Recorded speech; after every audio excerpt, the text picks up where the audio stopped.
Hello YouTube, aujourd'hui nous allons parler de bois mort au jardin. Donc ici vous êtes dans notre jardin naturel. Le but de ce jardin c'est de faire une micro-réserve naturelle pour un maximum d'espèces animales, végétales et de champignons.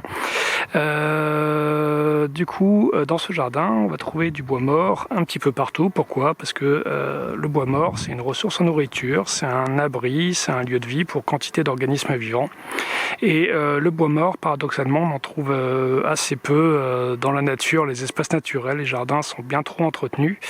Or, beaucoup d'êtres vivants dépendent carrément du bois mort. Donc, quelle forme de bois mort on va trouver ici? En premier lieu, le plus visible, c'est ça. Voilà, un gros morceau de bois. Je ne sais pas à quel âge il était déjà sur le terrain quand on l'a acheté. Et je l'ai juste placé ici. Alors, quel est l'intérêt de morceaux comme ça? C'est que petit à petit, il va être décomposé par les champignons, par les insectes qui mangent du bois, par les insectes qui nichent. Donc, on va parler souvent de chronoxyle pour ce genre d'aménagement. Donc, xyle, c'est le grec pour qui désigne le bois, chrono c'est le temps, et voilà, c'est du bois qui va se décomposer avec le temps.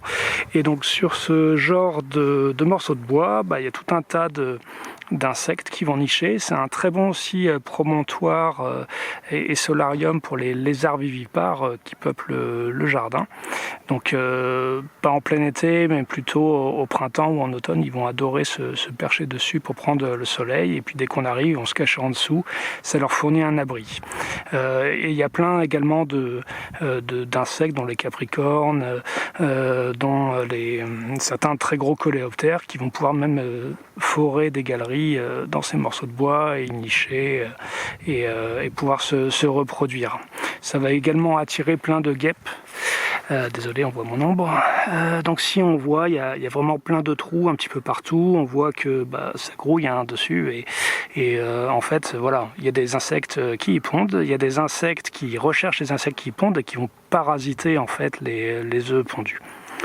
Une autre forme de bois mort qu'on peut trouver au jardin, c'est simplement un tas de bois. Donc ici, sa vocation, c'était de protéger le jeune noisetier qui est juste derrière. Et donc c'est vraiment un entrelac de sections de bois d'un peu tous les diamètres. Ça fournit une ombre, ça limite le dessèchement, parce que le noisetier n'est pas forcément un arbre de plein soleil. Et ça fournit un abri, un gîte, un couvert pour quantité de micro-organismes. Ce qu'il faut savoir, c'est qu'au niveau des micro-organismes, des animaux en général, il y en a qui vont apprécier du bois très sec, plutôt dans des milieux plutôt chauds, et certains qui vont apprécier des milieux plutôt humides, avec du bois plutôt frais. Et donc, il faut multiplier les expositions et les agencements. Donc là, on est plutôt sur des agencements de plein soleil, on va dire, ou de mi-ombre.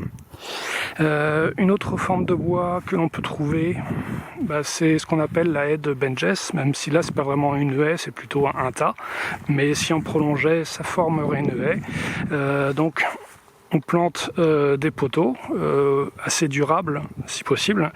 Ça peut être des poteaux métalliques, les poteaux verticaux, c'est pas un souci. Et on va disposer entre ces poteaux des branchages ou des bois de section petite à moyenne. Ça plaît beaucoup aux lézards, il y a des oiseaux qui peuvent également y nicher. Et bien sûr, il y a quantité d'insectes qui vont peupler ce lieu. Il peut y avoir des hérissons qui se glissent en dessous ou des rongeurs en tout genre. Ce dispositif également, il est beaucoup aimé par les oiseaux, ça va servir de promontoire, ils vont faire des déjections et donc on pourra voir apparaître des fois des plantes d'intérêt à proximité immédiate de ces dispositifs. Et là, on voit également des boîtes de conserve qui, d'une part, limitent le pourrissement des poteaux et qui fournit également un gîte pour des insectes qui peuvent se glisser en dessous, dont les fameux perce-oreilles qui sont des auxiliaires du jardin. On a vu là des dispositifs qui montent du bois mort bien exposé au soleil. Maintenant, on va voir autre chose.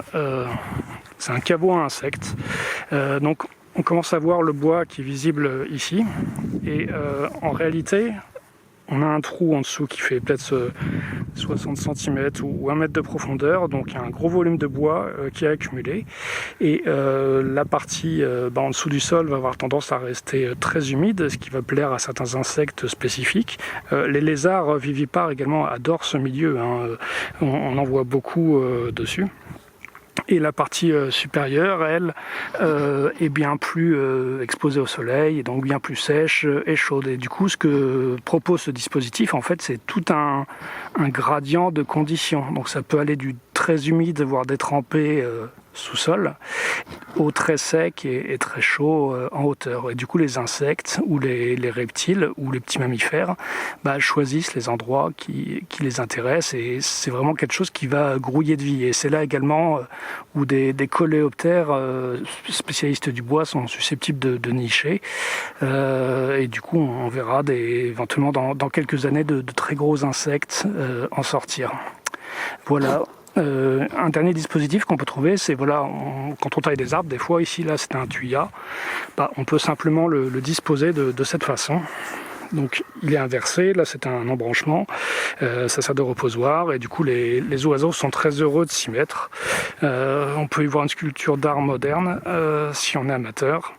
Et voilà, donc mettez du bois mort un peu partout dans votre jardin. Déjà ça limite les allers-retours à la déchetterie, et c'est utile à la nature surtout. Bye.